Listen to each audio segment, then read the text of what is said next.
लोकनेता म्हटलं की गोपीनाथ मुंडे यांचा चेहरा आपल्या डोळ्यासमोर येतो. राजकारणाचा कोणताही वारसा नसताना स्वतःची कर्तबगारी सिद्ध करणारा मराठमोळा राजकारणी म्हणजेच गोपीनाथराव मुंडे. लोकनेते गोपीनाथ मुंडे यांची आज जयंती आहे आणि त्यांचाच आज आपण राजकीय प्रवास बघणार आहोत. कशा प्रकारे त्यांनी आपल्या जीवनामध्ये यशाचं एक एक शिखर गाठीत गेले, त्यांचा जीवनक्रम आज सर्व आपण या व्हिडिओमध्ये बघणार आहोत. गोपीनाथ मुंडे यांचा राजकीय प्रवास बराच खडतर होता. जिल्हा परिषद सदस्य ते केंद्रीय मंत्री असा राजकीय प्रवास त्यांनी केला होता. राजकारणाचा कुठलाही वारसा नसताना राजकारणात शिखर गाठणारा नेता म्हणून त्यांची ओळख.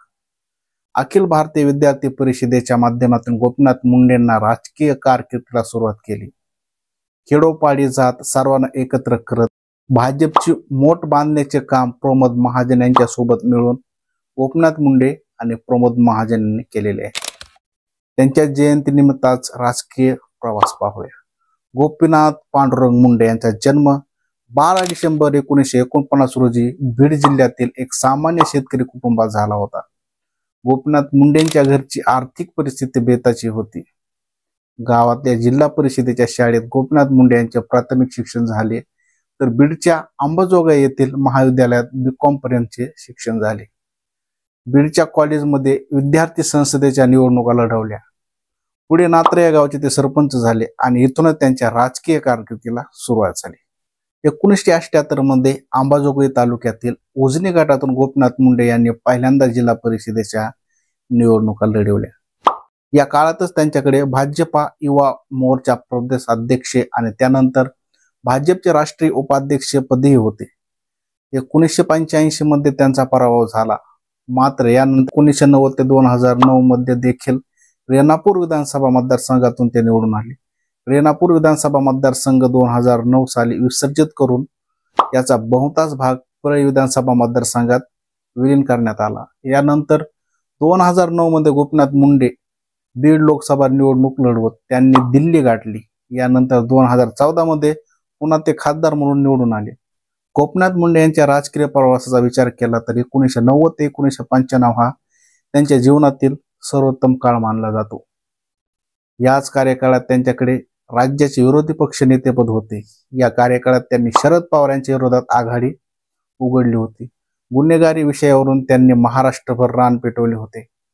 यावेळी गोवारी हत्याकांड, वाड्राई प्रकरण, जळगावच्या एक प्रकरणासह पप्पू कलानी यांच्यासह अनेक प्रकरणे उघडली. याच गोष्टीमुळे 1995 मध्ये युतीचे सरकार येताच त्यांच्यावर उपमुख्यमंत्री पदासह गृहमंत्रीपदाची सुद्धा जबाबदारी सोपवली होती. गोपीनाथ मुंडे यांचा जन्म मराठवाड्यातील बीड जिल्ह्यातील परळी तालुक्यात नात्रा या गावी सामान्य शेतकरी कुटुंबात झाला होता. गोपीनाथरावांचे वडील पांडुरंगराव आणि आई लिंबाबाई मुंडे या वारकरी होत्या. अखंड वारी करणारे वडील पांडुरंगराव आणि आई लिंबाबाई मुंडेंच्या प्रभावाने गोपीनाथ मुंडे यांनी वयाच्या 14व्या वर्षी पंढरपूरची वारी चालत जाऊन केली. त्यानंतर 7 वर्षे गोपीनाथरावांनी वारी केली होती. गोपीनाथ मुंडे यांच्या मातोश्री लिंबाबाई मुंडे यांनी गोपीनाथरावांच्या बालपणाच्या काही खास गोष्टीचा खुलासा केला होता. गोपीनाथ मुंडे बालपणी खूप खोडकर आणि हट्टी होते. माझं नाव गोपीनाथ का, मला आवडत नाही असे म्हणून गोपीनाथराव लहानपणी रडायचे. वडिलांनी मात्र त्यांचे खूप लाड केले, अशा अनेक आठवणी लिंबाबाई यांनी सांगितल्या होत्या. राज्यात भाजप आणि शिवसेना युती प्रमोद महाजन यांच्यावर जपण्याचे काम गोपीनाथ मुंडे यांनी केले. दोन्ही पक्षामध्ये तणाव निर्माण झाला तर ते शांत करण्याचे काम मुंडे करत असताना महाराष्ट्राने पाहिलं आहे. गोपीनाथ मुंडे यांचे बाळासाहेब ठाकरे यांच्याशी अत्यंत चांगले आणि कौटुंबिक संबंध होते.